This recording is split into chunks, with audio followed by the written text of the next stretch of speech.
Tata YouTube channel एक simple सा question जिसके ऊपर हजारों वीडियोस है, लेकिन स्टिल कोई भी यूजफुल नहीं है क्योंकि सारी इन्फॉर्मेशन टुकड़ों में बटी पड़ी है। और इससे भी बड़ी प्रॉब्लम है कि इन्फॉर्मेशन आउटडेटेड है। 2025 आने वाला है और यूट्यूब पूरा चेंज हो चुका है। इसकी ऑडियंस से लेके कंटेंट क्रिएशन का प्रोसेस और इवन स्टैंडर्ड दोनों ही पहले से काफी ज्यादा कॉम्प्लेक्स भी हो गए और काफी ज्यादा आसान भी। लेकिन ये आपके लिए कॉम्प्लेक्स होगा या आसान, ये टोटली इस बात पर डिपेंड करता है कि आप कितनी नॉलेज के साथ स्टार्ट करते हो। और अगर आप वही 15-15 मिनट की वीडियोस देख के सोच रहे हो कि आपका काम बन जाएगा, तो let me give you a reality check. ऐसा नहीं होने वाला है। इसलिए इस वीडियो में मैं आपको एक beginner to advance level step to step guide देने वाला हूं कि कैसे एक यूट्यूब चैनल स्टार्ट करना चाहिए 2025 में और कैसे आप एक यूट्यूबर बन सकते हैं। अगर आपने यूट्यूब पे वीडियो देखने के सिवाय आज तक कोई और काम नहीं भी किया है, तो भी इस वीडियो के बाद आपके पास वो नॉलेज होगी जो कि बाकी क्रिएटर्स को गेन करने में 3 से 5 साल लग जाते हैं। और मेरी इस बात पे क्यों विश्वास करना चाहिए, क्योंकि मैं खुद एक क्रिएटर हूँ जिसने 17 की एज में यूट्यूब स्टार्ट किया था और 5 से 8 अलग निशेस में काम कर चुका हूँ। और राइट नाउ आप जिस चैनल पे ये वीडियो देख रहे हैं, इस चैनल पे मैंने सिर्फ 1 साल के अंदर ही 50 से कम वीडियोस में 3,50,000 सब्सक्राइबर से ज्यादा गेन कर लिए हैं और इसके सिवाय 30 लाख रुपए से ज्यादा अर्न भी कर लिए हैं। और ये सब मैं कर पाया क्योंकि मेरे पास एल्गोरिथम की नॉलेज के साथ साथ यूट्यूब बिजनेस की भी नॉलेज थी, जो कि आज मैं आप लोगों के साथ शेयर करने वाला हूँ। ये वीडियो किसी कोर्स से कम नहीं होने वाली है और हो सकता है इस वीडियो में मैं अपनी कुछ प्रीवियस वीडियोस को भी मर्ज करूं ताकि आपको सारी नॉलेज एक सीक्वेंस में मिले। अगर आप इस वीडियो को पूरा देखोगे तो आपको 2025 में एक सक्सेसफुल यूट्यूबर बनने से कोई नहीं रोक सकता, ये मेरा प्रॉमिस है। जो इन्फॉर्मेशन मैं शेयर करने वाला हूँ, लोग उसे अपने कोर्सेज में देते हैं या फिर चार्ज करते हैं इस चीज के लिए, और कई सारे तो बताते भी नहीं है क्योंकि इससे उनका बिजनेस ठप हो सकता है। लेकिन मुझे इस चीज से फर्क नहीं पड़ता। ये वीडियो 9 चैप्टर्स और 28 सब टॉपिक्स में डिवाइडेड है, तो आप खुद ही गैस कर लीजिए आपके सामने ज्ञान का कौन सा भंडार खुला हुआ है। तो बिना किसी देरी के शुरू करते हैं प्योर बेसिक से।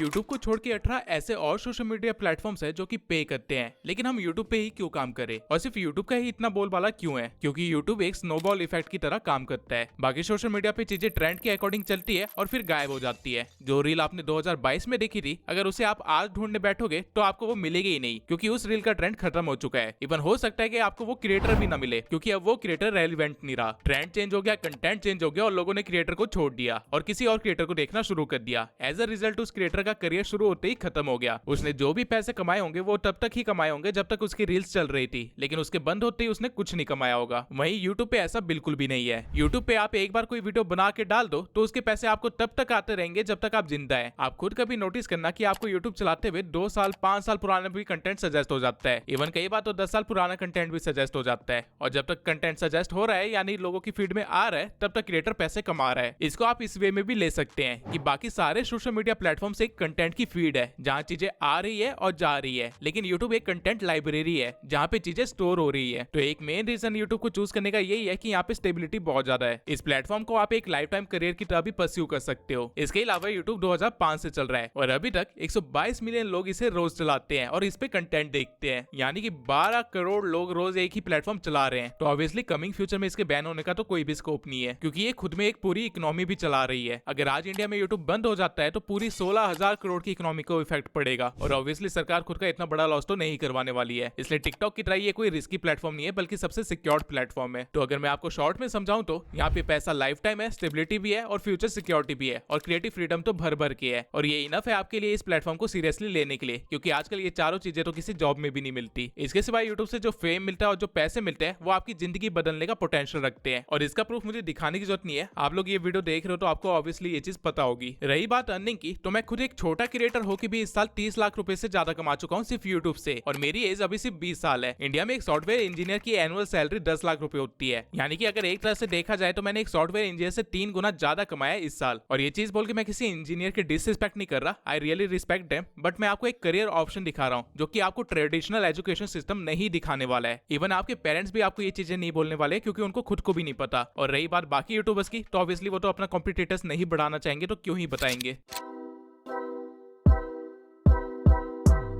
अब पैसों की बात आ ही गई है तो ये भी समझ लेते हैं कि YouTube पैसे कैसे देता है और क्यों देता है। 90% ऑडियंस तो मेरे से यही चीज पूछती रहती है, इसलिए इस चीज को मैं एग्जांपल के साथ अच्छे से एक्सप्लेन करूंगा ताकि एक 10 साल का बच्चा भी समझ जाए। सबसे पहले आपको ये पता होना चाहिए कि YouTube को गूगल ओन करता है। गूगल 256 कंपनीज ओन करता है, जिसमें से एक YouTube भी है। YouTube की अर्निंग को समझने के लिए आपको हल्का सा गूगल को भी समझना पड़ेगा। गूगल दुनिया का सबसे बड़ा ब्राउजर है, सारी वेबसाइट सॉफ्टवेयर वगैरह आप गूगल पे जाके ही एक्सेस कर पाते हो। और गूगल पैसे कैसे कमाता है? जब आप किसी वेबसाइट पे जाते हो तो आपको साइड में या टॉप पे कहीं ना कहीं आपको ऐड दिखती होगी। ये ऐड दिखाने के लिए गूगल बिजनेस से पैसे लेता है और अपनी अर्निंग करता है। यूट्यूब का भी सेम फंड है। यूट्यूब पे भी वीडियो चलाने से पहले आपको काफी सारी एड्स दिखाई जाती है और उन एड्स की वजह से यूट्यूब अर्न करता है, और जब यूट्यूब थोड़ा बहुत अर्न करता है तो क्रिएटर्स के साथ भी उस चीज को शेयर करता है। अब बिजनेसेस यूट्यूब पे क्यों ऐड दिखा रहे हैं, मुझे लगता है ये मुझे समझाने की जरूरत नहीं है, क्योंकि ये नॉर्मल सी चीज है। जहाँ पे भी भीड़ होगी वहाँ पे ऐड दिखाई जाएगी। पहले लोग टीवी देखते थे तो वहाँ पे ऐड आती थी, फिर लोगों ने मॉल्स में जाना स्टार्ट किया तो वहाँ पे बैनर्स लगा दिए, थिएटर के अंदर एड्स लगा दिए एंड सो ऑन। अब यूट्यूब पे भीड़ है तो यूट्यूब पे भी एड्स चलेंगी। तो अगर मैं ये चीज आपको हल्का सा टेक्निकल टर्म्स में समझाऊं तो ये कुछ इस तरह से बनेगा। सबसे पहले तो कंटेंट क्रिएटर्स यूट्यूब पे कुछ कंटेंट डालेंगे ताकि यूट्यूब की ऑडियंस इकट्ठी हो जाए, जिसके बाद कोई कंपनी यूट्यूब पे अपनी एड रन करने आएगी। अब क्योंकि यूट्यूब को गूगल ओन करता है तो यूट्यूब अपना हिस्सा पहले ही निकाल के रख लेगा, जो कि होता है 45%, और बचा हुआ पैसा वो कंटेंट क्रिएटर को देगा ताकि वो यूट्यूब पे वीडियो डालना बंद ना करे और भीड़ बनी रहे। तो यहाँ से आप ये समझ लो, जिस कंटेंट क्रिएटर के पास जितनी ज्यादा भीड़ होगी, यानी उसकी वीडियो पे जितने ज्यादा व्यूज आ रहे होंगे, जितने ज्यादा लोग उसे देख रहे होंगे, उसकी कमाई भी उतनी ज्यादा होगी। यूट्यूब सब्सक्राइबर्स के बेसिस पे पैसे नहीं देता, बल्कि व्यूज के बेसिस पे पैसे देता है। और क्योंकि गूगल इतनी बड़ी कंपनी है, वो इतना सारा डाटा अकेले मैनेज नहीं कर सकती, इसलिए गूगल ने एक अलग से अकाउंटेंट बैठा रखा है जिसे हम बोलते हैं गूगल एडसेंस, और हमारा सारा हिसाब किताब गूगल एडसेंस में होता है और वहीं से हमको पैसे आते हैं। जब यूट्यूब से पैसे आने लग जाते हैं तो उस चीज को हम यूट्यूब मोनेटाइजेशन बोलते हैं, यानी कि हमारा चैनल मोनेटाइज हो गया, अब उससे पैसे आएंगे। और इसका एक क्राइटेरिया होता है जो कि है 4000 घंटे वॉच आवर और 1000 सब्सक्राइबर्स। जब आपका ये क्राइटेरिया कंप्लीट हो जाता है तब आप मोनेटाइजेशन के लिए अप्लाई कर सकते हैं और आपको पैसे आना स्टार्ट हो जाएंगे अगर आप अप्रूव हो जाते हैं तो। मोनेटाइजेशन के और भी क्राइटेरियाज है, जैसे कि शॉर्ट्स का क्राइटेरिया, लेकिन वो थोड़ा सा मुश्किल है, जिसके बारे में मैं आगे आपको अच्छे से डिटेल में एक्सप्लेन करूंगा। इसके सिवाय जब आप मोनेटाइजेशन के लिए अप्रूव हो जाते हैं तो आपको अपना बैंक अकाउंट लिंक करना होता है गूगल एडसेंस से, ताकि पेमेंट डायरेक्टली आपके बैंक अकाउंट में आ जाए। और ये नॉर्मली महीने के 20 से 25 तारीख के बीच में आपके बैंक अकाउंट में आ जाती है। और कितने पैसे आएंगे ये टोटली इस बात पे डिपेंड करता है कि आपने कितने व्यूज गेन किए हैं। और व्यूज के साथ साथ 2-3 चीजें और होती है जिसपे पैसे कितने आएंगे ये चीज डिपेंड करती है, लेकिन ये चीजें मैं आपको अभी नहीं समझाऊंगा, वीडियो में आगे समझाऊंगा। अभी समझाऊंगा तो काफी ज्यादा कॉम्प्लेक्स हो जाएगा। अभी के लिए आप मोटा मोटा ये समझ लीजिए कि आप वीडियो डालेंगे, उस पर व्यूज आएंगे तो आपको पैसे मिलेंगे। ये इनकम सोर्स को एड रेवेन्यू बोलते हैं, जो कि डायरेक्टली लिंक्ड होता है यूट्यूब और गूगल से। लेकिन इसके सिवाय भी यूट्यूब पे और भी तरीके हैं पैसे कमाने के, और उनमें से एक तरीका है स्पॉन्सरशिप। अब स्पॉन्सरशिप क्या होती है उस चीज को भी अच्छे से एक्सप्लेन कर देता हूँ। मान लेते हैं आप लोग धोनी को देखते हो और उसे मानते भी हो, क्योंकि उस बंदे ने अपना नाम कमाया है। और कल को अगर धोनी बोले कि इस कंपनी का बैट बहुत अच्छा है और इससे काफी अच्छे तरीके से खेला जाता है, तो ऑब्वियसली आप लोग उस बैट को खरीदोगे, क्योंकि आप उसे अपना आइडल मानते हो, उसकी बातों पे आप विश्वास करते हो। यही चीजें कंपनीज को पता है, इसलिए वो कंपनीज सेलिब्रिटी को ऐड देती है और ऐड करने के पैसे भी देती है। ठीक इसी वे में जब आप यूट्यूब पे अपना नाम कमा लोगे तो कंपनीज आपके पास भी आएंगी कि ये लो पैसे, हमारे प्रोडक्ट को यूज करके दिखाओ अपनी ऑडियंस को, ताकि हमारा भी प्रॉफिट हो। इस चीज को स्पॉन्सरशिप कहते हैं या फिर प्रमोशन कहते हैं। और कंटेंट क्रिएटर्स की मैक्सिमम अर्निंग यहीं से होती है। गूगल एडसेंस से मैंने सिर्फ 8 लाख रुपए कमाए हैं इस साल, बाकी बचे हुए 22 लाख रुपए पूरे स्पॉन्सरशिप से आए हैं। तो कल को अगर आप कंटेंट क्रिएटर बन जाते हैं तो आपको स्पॉन्सरशिप करनी ही पड़ेगी, क्योंकि एड रेवेन्यू से आपका काम नहीं चलने वाला है। आप ग्रोथ कर ही नहीं पाएंगे अगर आप एड रेवेन्यू पे बैठे रहे तो। इसलिए जब भी आप किसी क्रिएटर को कुछ प्रमोट करते हुए देखते हैं तो समझ जाइए वो एक्चुअली में पैसे कमा रहा है ताकि वो फ्यूचर में कंटेंट बनाता रह सके। लेकिन हाँ, ऑब्वियसली इसका मतलब ये नहीं है कि गलत चीजें प्रमोट करो, जैसा कि आजकल गैम्बलिंग एप्स को किया जा रहा है, लेकिन इसके बारे में भी हम आगे डिस्कस करेंगे। नाउ आई होप आप समझ गए होंगे कि यूट्यूब क्यों बेटर ऑप्शन है और कैसे वो क्रिएटर्स को पे करता है। अब ये भी देख लेते हैं कि यूट्यूब पे किस किस तरह की वीडियोस चलती है और कहां कहां चलती है।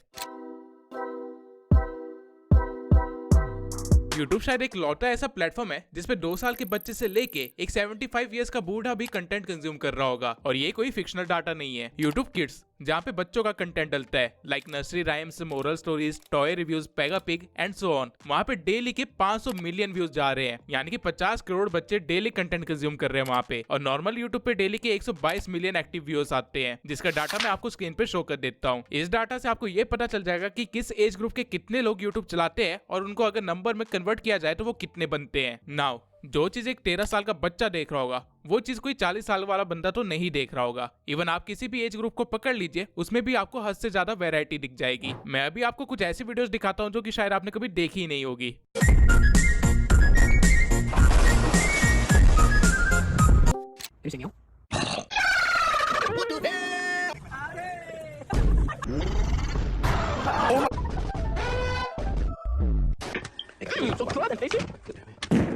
I have for sides.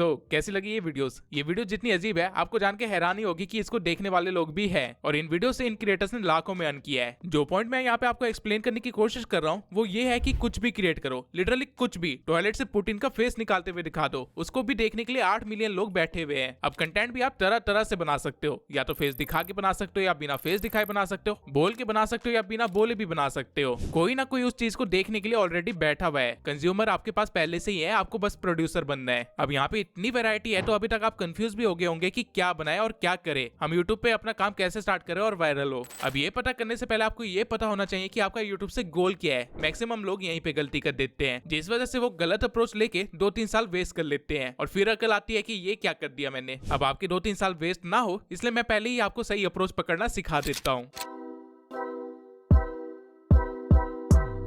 सबसे पहले आपको ये पता होना चाहिए कि आपको YouTube से क्या चाहिए, पैसा या फेम। सारा गेम सिर्फ इन दो एलिमेंट्स के आसपास घूमता है। मैं ऐसे क्रिएटर्स को भी जानता हूँ जिनका बहुत ही ज्यादा नाम है लेकिन वो मुश्किल से महीने के 15 लाख कमाते हैं। वहीं कुछ ऐसे क्रिएटर्स भी है जिनकी शक्ल आज तक किसी ने नहीं देखी है लेकिन वो महीने के 50 लाख तक अर्न करते हैं और दोनों ही अपनी लाइफ में काफी खुश है क्योंकि दोनों को वही चीजें चाहिए थी और उन्होंने वही अचीव किया है। कोई नाम कमाना चाहता था तो कोई गुमनामी में रह के काम करना चाहता था। जब मैंने 17 की एज में अपना काम स्टार्ट किया था तब मैं भी गुमनाम रह के अपना काम करना चाहता था, लेकिन 3 साल एक्सपेरिमेंट करने के बाद मुझे समझ आ गया कि गुमनाम रह के मैं अपने गोल को अचीव नहीं कर पाऊंगा, मुझे शक्ल दिखानी ही पड़ेगी और वो मैं करने भी वाला हूँ जल्दी। पॉइंट ये है कि जो मेरा गोल था उसके लिए मेरी अप्रोच गलत थी, या कह लीजिए कि टाइम के साथ मुझे अप्रोच चेंज करनी पड़ी रेलिवेंट रहने के लिए। अब मेजर फैक्टर तो मनी और फेम ही है लेकिन उसके नीचे थोड़े और सब फैक्टर्स हैं, लाइक आपको फास्ट ग्रोथ चाहिए या स्टेडी ग्रोथ चाहिए। यूट्यूब एक ऐसा प्लेटफॉर्म है जहाँ पे हर सक्सेसफुल क्रिएटर के पास कुछ यूनिक वे और नॉलेज है, जिसकी वजह से कुछ क्रिएटर्स 1 महीने में 100 के भी क्रॉस कर लेते हैं, वहीं कुछ क्रिएटर्स 1 साल बाद भी ये गोल अचीव नहीं कर पाते। लेकिन कुछ क्रिएटर्स पैसा कमा के 1-2 साल में गायब हो जाते हैं, वहीं कुछ धीरे धीरे ग्रो करते रहते हैं और 10 साल तक कमाते रहते हैं। इसके सिवाय आपको यह भी पता होना चाहिए कि आपको यूट्यूब से एक एक्टिव इनकम चाहिए या फिर पैसिव इनकम चाहिए, यानी कि आप काम करते रहना चाहते हैं और पैसे कमाते रहना चाहते हैं, या फिर आप एक सिस्टम बैठाना चाहते हैं जिसके बाद आप कहीं पे भी चले जाए आपको पैसे आते रहेंगे। मैंने आपको वो सभी फैक्टर बता दिए जो कि आपको पहले सोच लेने चाहिए अपने यूट्यूब चैनल को स्टार्ट करने से पहले। लेकिन अब इन फैक्टर्स के फायदे क्या है, नुकसान क्या है और क्या अप्रोच लेनी चाहिए मैं वो भी बता देता हूँ। इस चीज को एक टेबल से एक्सप्लेन करना आसान होगा तो मैं आपको टेबल भी शो कर देता हूँ। देखिए, अगर आपका गोल सिर्फ मनी है तो आपके लिए बेस्ट अप्रोच होगा कि एक फेसलेस यूट्यूब चैनल खोल लीजिए जहां से आपको एक पैसिव इनकम आती रहेगी, यानी कि आपको ज्यादा काम भी नहीं करना पड़ेगा और स्टिल अच्छे खासे पैसे आप कमाते रहेंगे। इस अप्रोच का फायदा ये है कि आप फ्यूचर में अपना सारा काम ऑटोमेट कर सकते हैं या फिर आउटसोर्स कर सकते हैं, यानी कि आप एआई को काम पे लगा सकते हैं जो कि आपको रोज कंटेंट बना के देता रहेगा, या फिर आप एक टीम हायर कर सकते हैं जो कि आपके लिए काम करती रहेगी। आपको बस अपलोड करना है और पैसे छापने हैं। आपको कभी अपना फेस रिकॉर्ड करने की झंझट में नहीं पड़ना पड़ेगा, तो आपका काफी सारा टाइम बच जाएगा। जिस टाइम को आप अलग अलग चैनल्स खोलने के लिए इन्वेस्ट कर सकते हैं। फिर आप चाहे 10 चैनल खोलो या 50, कोई फर्क नहीं पड़ता क्योंकि आपके पास टीम भी है और आपके पास पैसे भी है। फॉरेन कंट्रीज में लोग यही करते हैं और मंथली 30 से 50 हजार डॉलर अर्न करते हैं। मेरा चैनल भी अभी एक फेसलेस चैनल है, यानी कि लोगों ने मुझे अभी नहीं देखा है, तो अगर मैं चाहूं तो किसी और से स्क्रिप्ट लिखवा लूं या किसी और से एडिटिंग करवा लूं, आप लोगों को पता ही नहीं चलेगा। लेकिन इस अप्रोच का एक नुकसान भी है और वो ये है कि लोग मुझे नहीं जानते होंगे तो मेरी पर्सनल ब्रांडिंग करना मुश्किल हो जाएगा। फॉर एग्जाम्पल, अगर आज ईमान गाजी अपना कोई कोर्स लॉन्च करता है तो लाखों लोग उसे खरीदने के लिए पहले से लाइन में लगे होंगे क्योंकि उसकी खुद की एक पर्सनल ब्रांडिंग है। उसने खुद को लोगों के सामने दिखा रखा है, अपनी लाइफस्टाइल दिखा रखी है, अपने बारे में बता रखा, जिसकी वजह से लोग उस पर भरोसा करते हैं। वहीं अगर मैं सेम काम करूं तो मुश्किल है कि कोई 1000 लोग भी मेरा कोर्स लेंगे क्योंकि किसी ने मुझे देखा ही नहीं है, किसी को भरोसा ही नहीं होगा कि मैं क्या करता हूं, क्या अचीव कर रखा है मैंने, और खुद की मार्केटिंग मैं कर नहीं पाऊंगा क्योंकि मैंने अपनी शक्ल नहीं दिखा रखी है। इसके सिवाय इस अप्रोच से आपकी कोलैबोरेशन अपॉर्चुनिटीज में भी थोड़ी लिमिटेशन लग जाएगी। फॉर एग्जाम्पल, अगर आज मुझे कोई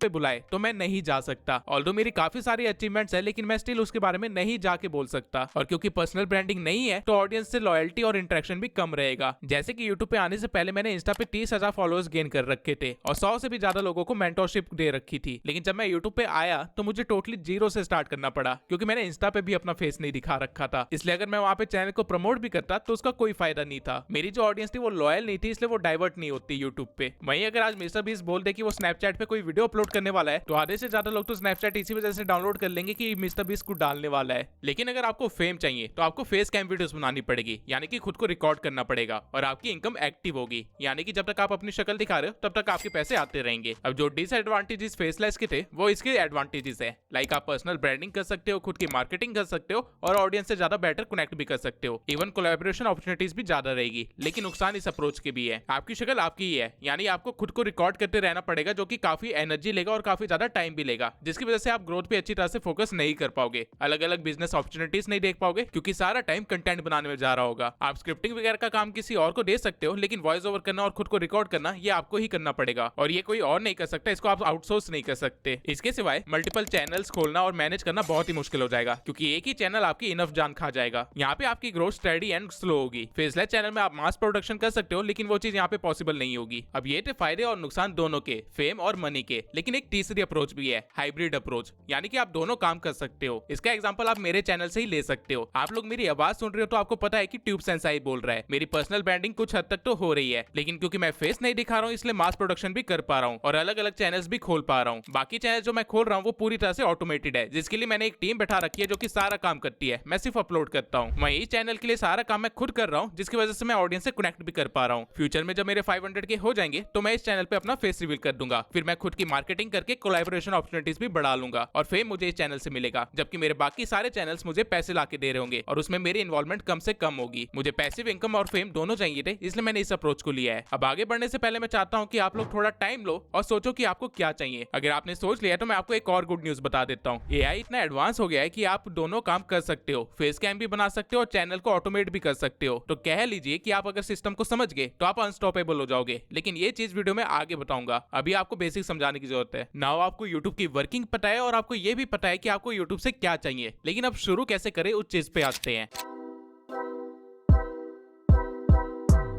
सबसे पहले आपको यह पता होना चाहिए कि नीश क्या होती है। बेसिकली अगर आप YouTube पे रैंडमली कुछ भी डालते रहोगे तो अगले 100 साल में भी आप ग्रो नहीं कर पाओगे, क्योंकि लोगों को पता ही नहीं चलेगा कि वो आपको सब्सक्राइब क्यों करे। आप खुद देखिए, जब आप मार्केट जाते हो तो आपको पता होता है कि कौन सी दुकान पे क्या मिलेगा। फॉर एग्जांपल अगर मुझे पेंसिल चाहिए तो मैं स्टेशनरी की दुकान पे जाऊंगा, वही मोबाइल चाहिए तो मैं इलेक्ट्रॉनिक्स या डिवाइसेस की दुकान पे जाऊंगा। लेकिन एज्यूम करते हैं कि एक ऐसी दुकान है जहाँ पे रैंडमली कुछ भी सामान मिल जाता है, ओनर को भी नहीं पता कि उसके पास क्या क्या है, तो आप क्या उस दुकान पे जाएंगे? बहुत ही रेयरली, क्योंकि कंफ्यूजन किसी को नहीं पसंद। सेम वे में लोगों को पता होना चाहिए कि आपका चैनल किस बारे में है। आपको सिर्फ एक ही टॉपिक पकड़ना है और इस टॉपिक को हम मार्केट की टर्म्स में नीश बोलते हैं, यानी कि कैटेगरी। अब YouTube खुद सारे कंटेंट को 15 कैटेगरीज में डिवाइड करता है, जो कि आपको सामने दिख रहे होंगे, लेकिन इन कैटेगरीज में भी सब कैटेगरीज है, या फिर ये कह लो कि सब निशेस एग्जिस्ट करती है, जो कि हमें डिसाइड करनी होती है ताकि ऑडियंस को एग्जैक्टली पता हो कि किस चीज के बारे में हमारा चैनल है। फॉर एग्जाम्पल अगर वुवन वाम की वीडियोस को देखा जाए तो यूट्यूब के नजरिए से वो कॉमेडी या एंटरटेनमेंट कैटेगरी में आएगी, लेकिन एक्चुअल में ऑडियंस उसके पास क्या देखने जाती है?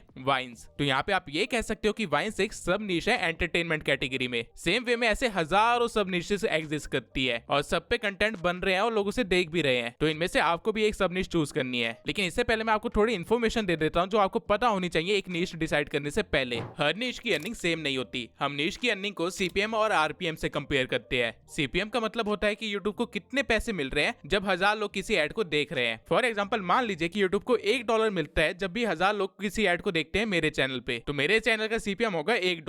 लेकिन क्या यूट्यूब पूरे पैसे मुझे दे देगा? नहीं, वो अपना 40% कमीशन काटेगा और मुझे मिलेंगे $0.55 पर 1000 व्यूज पे। इसे बोलते हैं आरपीएम। अब ये सीपीएम किस बेसिस पे डिसाइड होता है? ये डिसाइड इस बेसिस पे होता है कि किसी कंपनी ने गूगल को कितने पैसे दिए हैं एड दिखाने के लिए। फॉर एग्जाम्पल एक ट्रेडिंग कंपनी जो कि दिन के 1 करोड़ कमा लेती होगी, वो एड दिखाने के लिए ज्यादा पैसे देगी, तो गूगल को ज्यादा सीपीएम मिलेगा। और उसकी एड कहाँ दिखाई जाएगी? फाइनेंस से रिलेटेड चैनल पे, क्योंकि उस कंपनी की टारगेटेड ऑडियंस वहीं पे बैठी है। तो हम कह सकते हैं कि फाइनेंस चैनल का सीपीएम ज्यादा होता है। वहीं एक ब्यूटी प्रोडक्ट कंपनी जो कि मुश्किल से साल का 1 करोड़ कमाती होगी, क्या वो इतने पैसे गूगल को दे पाएगी? नहीं, तो गूगल को खुद कम सीपीएम मिलेगा। और ब्यूटी प्रोडक्ट की टारगेटेड ऑडियंस कौन होती है? वो फीमेल जो कि डेली व्लॉग्स देखती है। तो हम कह सकते हैं कि डेली व्लॉग का सीपीएम कम होगा कंपेयर टू फाइनेंस नीश। और अगर सीपीएम कम है तो आरपीएम तो ऑटोमेटिकली कम हो ही जाएगा, क्योंकि गूगल अपने पैसे नहीं छोड़ने वाला है। ठीक इसी तरह हर कैटेगरी और हर सब कैटेगरी की अर्निंग अलग होती है एड रेवेन्यू से। लेकिन इन सब कैटेगरीज में से आपको कौन सी कैटेगरी या नीश चूज करनी है वो कैसे डिसाइड करें, तो आइए ये भी बता देता हूँ।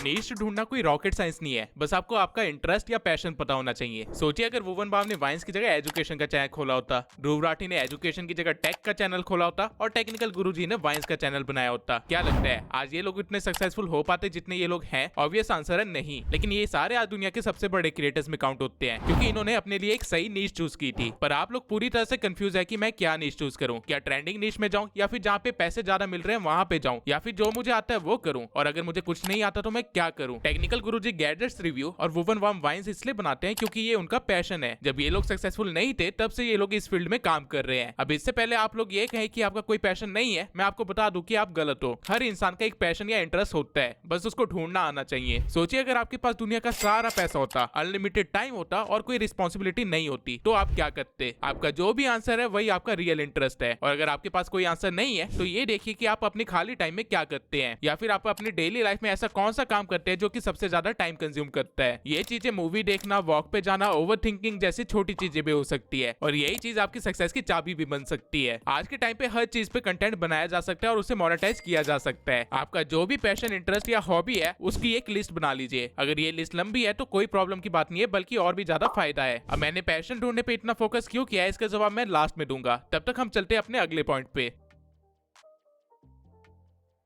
अब आपके पास कई सारी चीजें होंगी जिनमें आपका इंटरेस्ट है या फिर जिसकी आपको थोड़ी सी भी नॉलेज है, लेकिन हम इन सारी चीजों के ऊपर अपना चैनल नहीं बना सकते। इसलिए हम लोग इस चीज को और ज्यादा नैरो डाउन करेंगे। आपको ये पता करना है कि जो आपका इंटरेस्ट है उसके लिए कोई मार्केट अवेलेबल है या नहीं, और अगर नहीं है तो किस तरह से उसे क्रिएट किया जा सकता है। अगर इजी लैंग्वेज में समझाऊं तो मान लीजिए आपका इंटरेस्ट मूवी देखने में है और आप अच्छे से जानते हैं कि आपके आसपास जितने लोग हैं उन सबसे ज्यादा मूवीज आप ही देखते हो, तो आपको मूवी मार्केट को थोड़ा सा एक्सप्लोर करना है। आपको देखना है कि मूवी से रिलेटेड किस किस चीजों की डिमांड है और कौन कौन सी चीजें ट्रेंडिंग पे चल रही है। फॉर एग्जांपल मूवी से रिलेटेड समरीज, रिकमेंडेशंस, रिव्यूज और रिएक्शंस, इन सब चीजों की डिमांड है तो आप इनमें से कुछ भी अपने इंटरेस्ट के अकॉर्डिंग चूज कर सकते हैं और उसके ऊपर कंटेंट बना सकते हैं। लेकिन जिन चीजों की डिमांड नहीं है उनकी भी डिमांड बनाई जा सकती है। फॉर एग्जांपल मान लीजिए आपके अंदर कमियां निकालने का टैलेंट है या फिर छोटी छोटी चीजें नोटिस करने का टैलेंट है और आपका इंटरेस्ट मूवीज में है, मूवीज ही आपका पैशन है, तो आप इस टैलेंट को कैसे यूज करेंगे। आप मूवीज के अंदर गलतियां निकाल के या मूवीज की डिटेल में कोई गलतियां निकाल के कंटेंट क्रिएट कर सकते हैं और लोग इसे भी देखेंगे। नहीं यकीन होता तो ये चैनल देख लीजिए। इस चैनल ने सिर्फ 112 वीडियो से ही मिलियन सब्सक्राइबर्स गेन कर लिया है और ये करता क्या है, मूवीज में गलतियां निकालता है। अब देखा जाए तो इस चीज की डिमांड थी नहीं मार्केट के अंदर। कोई नहीं सोचता कि यार ये मूवी देखी है मैंने, इसमें क्या क्या गलती हो गई, चलो फाइंड करते हैं। लेकिन स्टिल इस क्रिएटर ने अपने पैशन को पहचाना और उस पर कंटेंट क्रिएट किया और जब कंटेंट बना तो डिमांड अपने आप क्रिएट होने लगी और लोग उसे कंज्यूम भी करने लगे। अब ये काम आप तब कर सकते हैं जब आपके पास एक एग्जिस्टिंग मार्केट हो। फॉर एग्जाम्पल इस केस में मूवी वाली ऑडियंस ऑलरेडी एक एग्जिस्टिंग मार्केट थी जिनको बस एक नया प्रोडक्ट या कह लो एक नया कंटेंट मिल गया। लेकिन जब आपके पास ऐसी कोई मार्केट ही ना हो तो आप क्या करेंगे। आपको अपने कंटेंट के लिए एक सुटेबल मार्केट देखनी है जिसके साथ आप ब्लेंड कर सके लेकिन फिर भी आपकी यूनिकनेस बनी रहे। फॉर एग्जांपल मैंने कहा था कि ओवर थिंकिंग अगर किसी का पैशन है तो उस पर भी कंटेंट बनाया जा सकता है और इसका एग्जांपल ये रहा। Dude, if I weigh 99 pounds and eat a pound of nachos, am I 1% nacho? What? If you drop soap on the floor, is the floor clean or is the soap dirty? Dude, what are you talking about? Apple made a car. Would it still have windows? Alright, I'm going to bed before I get a contact. आप सबने ऐसी हजारों reels देखी होंगी लेकिन आपने कभी सोचा कि ये कितना सिंपल और स्टिल कितना यूनिक आइडिया है। ठीक इसी तरह हर इंसान के मन में रोज हजारों थॉट्स आते हैं लेकिन इसने अपने थॉट्स पे कंटेंट बनाया। अब ऑल्दो ये क्वेश्चंस काफी डीप होते हैं और इनके पीछे पूरी एक एक्सप्लेनेशन वीडियो बनाई जा सकती है जो कि एजुकेशन मार्केट का हिस्सा बन जाती, लेकिन इस क्रिएटर को पता था कि इसके पास एक्सप्लेनेशन का टैलेंट या पैशन नहीं है तो इसने अपने कंटेंट को ह्यूमर मार्केट के साथ ब्लेंड कर दिया। अब नॉर्मली जब हम लोग ह्यूमर की बात करते हैं तो दिमाग में सबसे पहले वाइन्स आती है, फनी क्लिप्स आती है, जोक्स आते हैं या फिर ऐसी चीजें आती है, लेकिन कोई नहीं सोच सकता था कि डीप क्वेश्चंस को भी इस फनी वे में दिखाया जा सकता है या किसी की ओवर थिंकिंग भी कितनी इंटरेस्टिंग हो सकती है। ठीक इसी तरह आपको अपने हर इंटरेस्ट को अच्छे से एनालाइज करना है और हर मार्केट में अपॉर्चुनिटी देखनी है और जहां पे ये दोनों चीजें मिल जाए वहां पे आप अपनी नीश के एक कदम और पास होंगे। अब हर चीज जिसकी मार्केट में डिमांड है जरूरी नहीं कि उसकी उतनी वैल्यू भी हो। नीड डिसाइड करते टाइम मनी हमेशा एक इंपॉर्टेंट फैक्टर रहेगा, लेकिन सिर्फ मनी के बेसिस पे अगर नीड डिसाइड करोगे तो आपका फेल होना ग्रांटेड है। और रीजन आपकी वीडियोस नहीं होगी बल्कि आपका माइंड होगा, क्योंकि जो चीज आप सिर्फ पैसों के लिए करते हैं उसे आप एज अ जॉब करते हैं और अगर आपने यूट्यूब को एज अ जॉब किया तो कभी ना कभी यहाँ से फ्रस्ट्रेट होकर इसको छोड़ने की कोशिश करेंगे या फिर नीश चेंज करते रह जाएंगे। यूट्यूब एक बिजनेस है ना कि जॉब, और बिजनेस हमेशा वही करना चाहिए जो कि आता है, ना कि वो जो दिखने में अच्छा हो। यूट्यूब की हर नीश की वैल्यू अलग है, यानी कि हर निश वाले को अलग सीपीएम मिलता है और अगर मैं इनको सीक्वेंस में लगाऊं तो ये लिस्ट कुछ इस तरह से बनेगी। आप आराम से इसे देख सकते हैं। अब मार्केट एनालिसिस के बाद आपको ये देखना है कि आप अपनी निश से कितना मनी जनरेट कर पाएंगे। आपको एक एग्जैक्ट नंबर तब तक पता नहीं चलेगा जब तक आपका चैनल मोनेटाइज ना हो जाए, लेकिन आप एक अप्रॉक्स अमाउंट लेके चल सकते हैं जो कि आप खुद भी कैलकुलेट कर सकते हैं। आपको सबसे पहले ये सीपीएम क्या है ये आप अपनी निश के किसी बड़े क्रिएटर के क्यूएनए में जाके पता कर सकते। सीपीएम से और आपकी निश के एवरेज व्यू से आप एड रेवेन्यू में कितना जनरेट कर पाओगे वो निकल जाएगा और फिर आपको ये देखना है कि जो आपने नीश चूज करी है उसमें स्पॉन्सरशिप कितनी मिलती है। और स्पॉन्सर का कोई एग्जैक्ट प्राइस तो नहीं होता, लेकिन इसको आप ऐसा भी लेके चल सकते हो कि आपको एड रेवेन्यू से जो आ रहा है उसका 2x या 3x आपको स्पॉन्सरशिप में मिल जाएगा पर मंथ,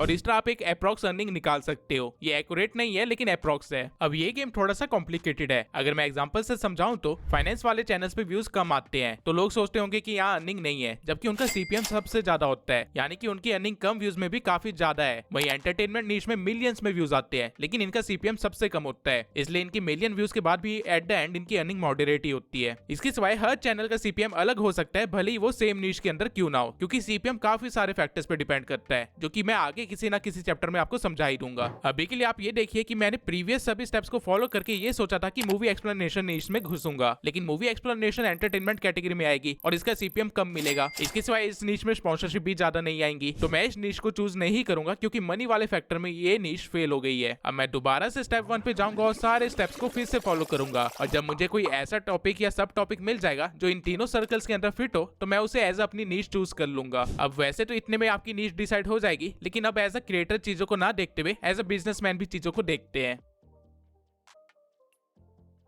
लेट्स अज्यूम आपने प्रीवियस सारे पॉइंट्स को फॉलो करके अपना एक कंक्लूजन निकाला कि आप हेल्थ एंड फिटनेस से रिलेटेड चैनल खोलेंगे जहां पे आप एक्सरसाइजेस बताएंगे। लेकिन आप सोचिए कि क्या ये काम आप अगले 5 साल तक कर सकते हैं? क्या 5 साल बाद भी आप अपनी ऑडियंस को कुछ यूनिक प्रोवाइड कर पाएंगे? बेसिकली हम 6 मसल्स को ट्रेन करते हैं। अगर आप 6 मसल्स की 10 अलग अलग एक्सरसाइजेस भी बताएंगे, वो भी 10 अलग अलग वीडियोस में, और मान लेते हैं कि आपने थोड़े बहुत चेंजेस करने के बाद इसको रिपीट भी कर लेते हैं, तो भी आप सिर्फ 120 ही वीडियोस बना पाएंगे, जो कि आप आराम से 1.5 साल के अंदर कवर कर लेंगे। फिर आप क्या करेंगे? क्योंकि दोबारा कंटेंट रिपीट करने के बाद तो चैनल डेड हो जाएगा, यानी कि व्यूज आना ही बंद हो जाएंगे। अब इस टाइम पे आपको अपने चैनल का नीश चेंज करके एक व्लॉग चैनल बनाना पड़ जाएगा। और ठीक इसी तरह जहां आपने चैनल स्टार्ट करने के टाइम सोचा था कि सिर्फ 1-2 घंटे एक्सरसाइज करके रिकॉर्ड करके वीडियो डाल दूंगा, अब आपको पूरा दिन कैमरे के सामने रहना पड़ेगा। और हो सकता है कि ये चीज आपको लंबे टाइम तक पसंद ना आए, क्योंकि हम सब में से हर कोई इतना ज्यादा सोशल नहीं है। और वहीं दूसरी साइड जिसने मूवी समरी पे भी चैनल खोला होगा, वो 10 साल बाद भी यूनिक वीडियो डाल सकता है। तो फिटनेस में पैसा तो ज्यादा है, जो कि आप 2 साल तक अच्छा खासा कमाओगे भी, लेकिन फिर आप कंगाल होने लग जाओगे। वही एंटरटेनमेंट नीश वाला 2 साल बाद भी अपनी वीडियो डालता रहेगा और अगले 8 साल और काम करेगा जब आप कुछ नहीं कर रहे होंगे। इसलिए स्टार्टिंग में नीश डिसाइड करते टाइम उसको आप एज अ 5 ईयर प्लान सोचना,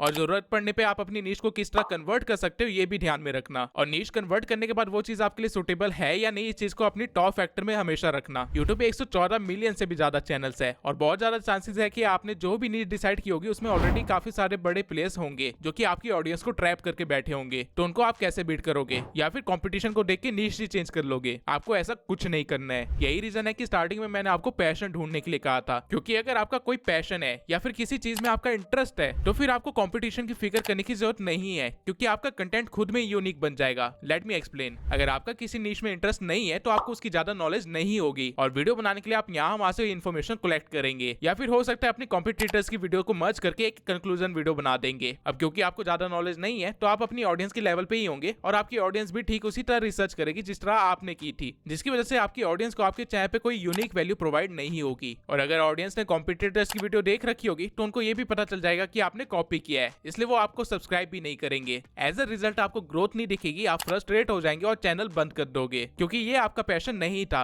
और आपको कोई मजा नहीं आ रहा था ये काम करने में। आप सिर्फ ग्रोथ के चक्कर में घुस गए थे इस निश के अंदर, और लेटर ऑन आपको वो भी नहीं मिली। वहीं अगर आपने अपने पैशन पे काम किया होगा तो आप खुद ही यूनिक वैल्यू प्रोवाइड कर रहे होंगे और लोग उसे पसंद भी करेंगे, और अगर ग्रोथ धीरे भी हुई तो भी आपको मजा आ रहा होगा, क्योंकि आप अपने मजे के लिए ही काम कर रहे होंगे। इसका बेस्ट एग्जांपल भुवन वामी है, जो कि क्लब्स में गिटार बजाने से अभी खुद की सीरीज बनाने तक का पूरा सफर मजे में पार कर गया। आपको कॉम्पिटिटर की फिक्र सिर्फ तब करनी चाहिए जब आप किसी को एग्जैक्टली कॉपी कर रहे हो। अगर आपका थोड़ा सा भी किसी कंटेंट में अपना स्टाइल है तो आपको कॉम्पिटिटर से कोई फर्क नहीं पड़ेगा। अब मैंने शॉर्ट टर्म से लेकर लॉन्ग टर्म तक वो सारे फैक्टर्स कवर कर लिए जो आपको ध्यान में रखनी चाहिए अपनी नीश को डिसाइड करते टाइम। लेकिन स्टिल अगर आपका एक्सपोजर कम है, आपको नहीं पता कि यूट्यूब पे किस किस तरह की नीश चल रही है, किस कंटेंट में आप घुस सकते हैं, या फिर आपको थोड़े बहुत सजेशन चाहिए, तो आप आगे देखते रहिए। मैंने 20 के करीब कुछ नीशेस सजेस्ट कर रखी है, वो भी उनके सीपीएम के साथ, और कुछ चैनल के रेफरेंसेस भी दे रखे जो कि ऑलरेडी वो काम कर रहे हैं। और बाय चांस अगर आपने ऑलरेडी सोच लिया है कि आप किस नीश पे वर्क करने वाले हैं तो इस वाले पार्ट को स्किप करके आगे बढ़ जाइए, जहां पे मैंने अब सिखा रखा है कि चैनल को कैसे सेटअप करना है। तो अब हम लोग स्टार्ट करते हैं अपनी पहली निश से, जो कि है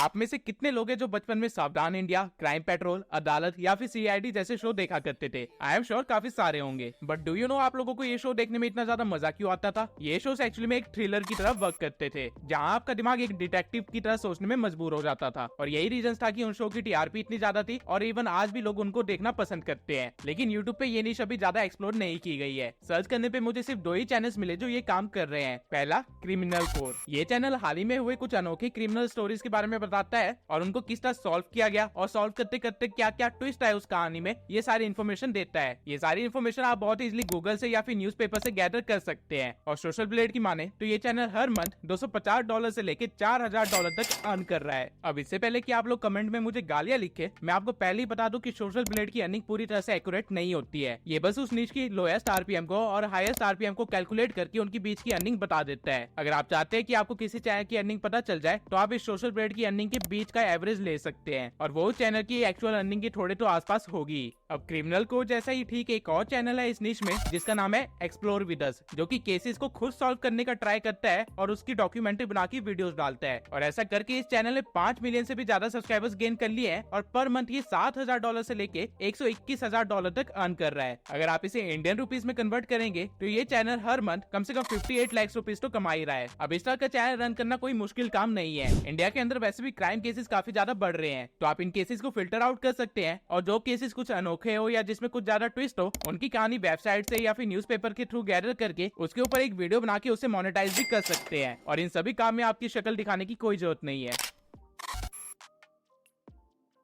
अब ये नीश काफी ज्यादा फनी भी है और काफी ज्यादा इंटरेस्टिंग भी है। पहले आप इस वीडियो को देखिए। रुको देखने तो पहले कितना गड्ढा है। अरे साला पनिया तो एकदम ठंडा रे यार, मजाक लो भाई। बहुत ज्यादा ठंडा हो भाई। अरे आओ ने बहुत मजा आई तो भाई आओ ना जल्दी। अरे गमछा लेके नहीं आए। एक चैनल है जिसका नाम है सबलोल है। ये चैनल इसी तरह की एनिमल्स की फनी क्लिप्स का कंपाइलेशन बनाता है और उसके ऊपर कुछ फनी वॉइस ओवर करके अपनी वीडियो को अपलोड कर देता है। और ऐसा करके इसने अपने चैनल पे 2.5 मिलियन से भी ज्यादा सब्सक्राइबर्स गेन कर लिए हैं। और अगर सोशल ब्लेड की माने तो ये चैनल हर महीने $10,000 से लेके $162,000 तक अर्न कर रहा है। लेकिन ये अर्निंग थोड़ी सी गलत है क्योंकि इसमें शॉर्ट्स के व्यूज भी काउंट कर लिए गए हैं। इस चैनल के शॉर्ट्स पे आराम से 500K से लेके 1 मिलियन तक के व्यूज आ जाते हैं। लेकिन अगर मैं अपने एक्सपीरियंस से बताऊं तो ये चैनल हर महीने कम से कम 5 लाख रुपए जनरेट तो कर ही रहा होगा और शॉर्ट से जो इसे अर्निंग मिल रही होगी वो अलग। इस तरह की वीडियोस बनाना बहुत ही आसान काम है। आपको ऐसी डॉग की फनी क्लिप्स वगैरह सब फेसबुक से बहुत इजीली मिल जाएगी या फिर आप यूट्यूब से भी उन वीडियोस को उठा सकते हैं और उसके ऊपर कुछ भी फनी डबिंग करके आप अपनी वीडियो को चला सकते हैं। लिटरली आप कुछ भी बोल सकते हैं क्योंकि क्लिप्स तो ऑलरेडी फनी है ही, लोग उसे देखेंगे। बस आपकी वॉइस ओवर उसे थोड़ा सा और इंटरेस्टिंग बना देगी। लेकिन गलती से भी इन वीडियो की कंपाइलेशंस को बिना वॉइस ओवर की अपलोड करने की मत सोचना, वरना आपका चैनल मोनेटाइज नहीं होगा।